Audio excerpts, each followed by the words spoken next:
당나라 경성에 두공이라는 사람이 살았습니다. 그는 총명하고 이제에 밝았으나 의외로 재력을 갖춘다거나 돈 버는 능력을 제대로 발휘하지는 못했던 것입니다. 어쩔 수 없이 그는 작은 범위에서 돈을 벌기 시작을 했습니다. 그는 돈을 벌 수 있을 만한 방도를 찾아 경성을 두루 돌아다녔습니다. 그러던 어느 날 교회로 빠져나간 그는 빼어난 산수를 배경으로 큰 저택이 자리 잡고 있는 것을 보았습니다. 알아보니 그것은 한 고관대작의 집이었습니다. 저택 뒷뜰에 바닷가 쪽으로 가보니 연못이 하나 있었는데 연못은 작은 냇물과 통에 있어 물이 드나들었고 수질도 깨끗한 편이었습니다. 다만 관리하는 사람이 없어서 주변이 조금 너저분해 보였습니다. 두공은 속으로는 옳거니 바로 이거라고 생각을 했습니다. 연못 뒤에는 그곳을 쓸모없는 땅이라는 생각하고 있었으므로 헐겁게 두공에 팔아넘겼습니다. 이 연못을 산 두공은 약간의 돈을 더해 옆에 돌을 쌓아 연못 둘레를 꾸미고 물의 흐름에 걸림이 없도록 물기를 순탄시켜주면서 연뿌리를 싣고 금붕어를 풀어주고 주위에 울타리를 튀고 장미도 심었습니다. 이듬해 봄 휴가를 맞아 집에 온 고관이 뒤뜰 어디선가 흘러드는 꽃향기를 따라 밖으로 나가보니 입이 또 벌어질 만큼의 아름다운 연못이 펼쳐져 있었던 것입니다. 이에 두공은 연못에서 낚시를 하다가 물고기가 입질을 하자 곧장 잡아다 고관에 바쳤고 이렇게 해서 두 사람은 친구가 됐던 것입니다. 그러던 어느 날 두공은 무심결에 지나가는 말처럼 강남을 다녀보고 싶다면서 은근슬쩍 고관에게 도와달라는 뜻을 내비쳤습니다. 고관은 조금도 주저하지 않고 말했습니다. 내가 편지를 몇 통 써드리지요. 지방 관리들이 공을 특별히 잘 봐드릴 테니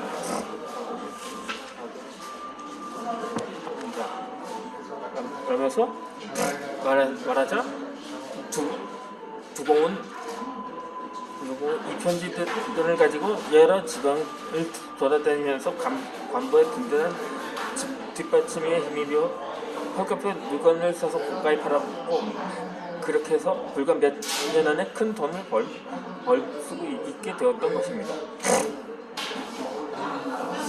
그 밖에 다른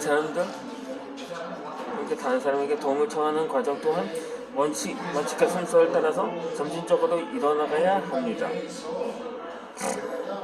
이 미국 스탠퍼드 대학의 사회심리학 교수들이 언젠가는 학교 근처에 사는 가정주부인 바트 부인에게 흥미로운 씨름을 한 적이 있었습니다. 그들은 그 여성에게 여기는 캘리포니아주 소비자협회입니다. 소비자 현황을 보다 구체적으로 알아보기 위해 과정연구가 관련한 몇 가지 질문을 좀 도와드리고 싶다면서 전화를 걸었던 거죠. 그러다 그때 그 여성은 흔쾌히 승낙을 했습니다. 그들은 가정에서 어느 상수에 비누를 사용하는지 등의 간단한 질문을 했습니다.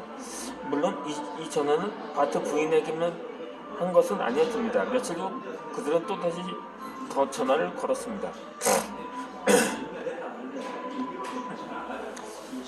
또다시 번거롭게 해드려 죄송하지만 3층 조사를 위해 며칠간 대여섯 명의 조사원이 방문할 예정인데 응해 주셨으면 합니다. 라면서 다시 전통화를 했는데 이 요구는 매우 부담스러운 것이었지만 역시 동의를 얻을 수가 있었습니다. 그 이유는 바로 첫 번째 전화가 발판이 되었기 때문인 거죠. 이에 반대로 첫 번째 전화를 걸지 않고 바로 두 번째 전화의 내용을 요구했을 경우는 거절을 당했을 것입니다. 그들이 실험 후 100분일 뿐이 앞에 방식을 취했을 때 그들의 요구에 응할 확률은 52.8%였지만 뒤의 방식을 택했을 때는 응답할 확률은 22.2%에 지나지 않았던 거죠. 이로부터 우리는 다른 사람에게 부탁할 때는 작은 일에서부터 큰 일로 가벼운 것에서 무거운 것으로 옮겨야 함을 알 수가 있습니다. 만약 처음부터 지나치게 부담되는 부탁을 한다면 상대방은 다르듯이 어떤 누군가의 요청을 거절할 것입니다. 그러므로 상대가 한 단계씩 받아들일 수 있도록 접근하는 것이 다른 사람의 도움을 구하는 작은 기술인 것입니다.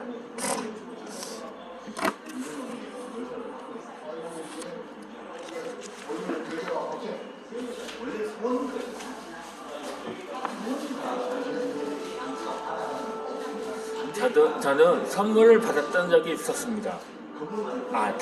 물론 크리스마스 선물이었습니다. 제가 유치원 때부터 초등학교 때까지 선물을 받았는데 처음에는 가공식품이었거든요. 그러니까 바나나킥, 양갱, 나하나 초코바, 비바 초코바하고 나하나 도르포스 등을 받았는데 그 이유는 주로 조립식 왕구리를 받았었고 제가 마지막으로는 보물섬이라는 잡지를 받았던 기억이 있었습니다. 왜 느닷없이 선물 얘기냐고 할 수가 있는데 내게 평생 선물을 받은 것은 크리스마스 선물 때뿐이라는 거죠.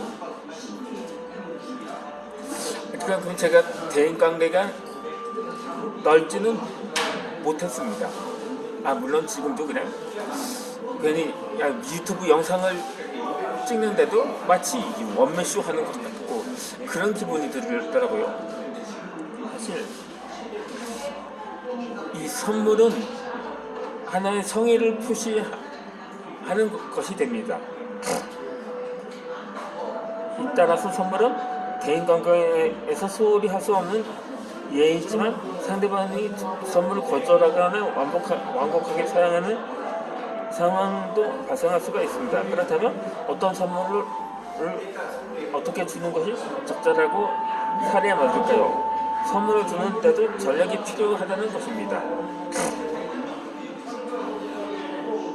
그러니까 어떻게 보면 선물이 될 수도 있고 어떻게 보면 뇌물이 될 수도 있다는 거죠.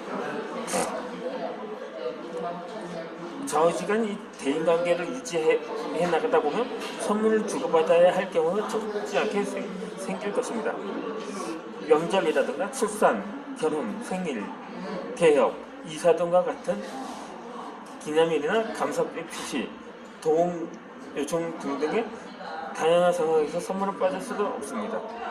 물론 위법한 뇌물 수수는 다른 성질의 문제로 여기에 해당되지가 않습니다. 그러므로 선물을 잘 주는 것은 기술이라는 것입니다. 누구에게 무엇을 어떤 방식으로 주어야 하는지 그것들의 주관을 사회적으로 통일되는 기술진이 있습니다. 아래에 소개할 몇 가지 원칙은 성공적인 선물 전달을 위한 좋은 지침이 될 것입니다.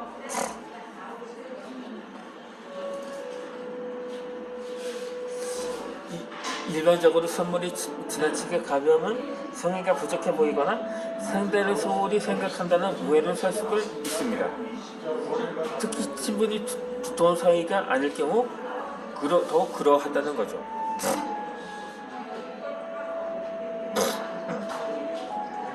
만약 지나치게 가벼운 선물로 여기고 부담되는 일을 부탁하려 한다면 이 경우 성공 가능성은 거의 없다고 생각하면 됩니다.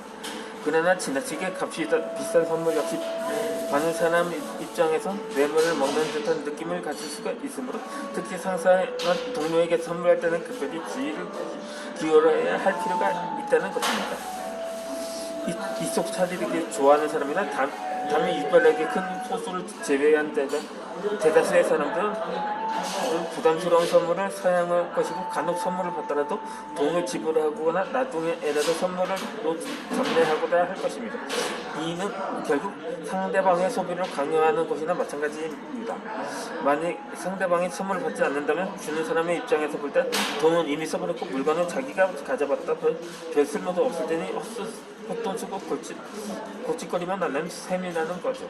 따라서 선물의 결정을 선택할 때 상대방의 부담을 느끼지 않고 혹해 받을 수 있는지의 여부를 기준으로 삼아야 합니다. 네, 그렇다면 이어서 영상을 올려드리도록 하겠습니다.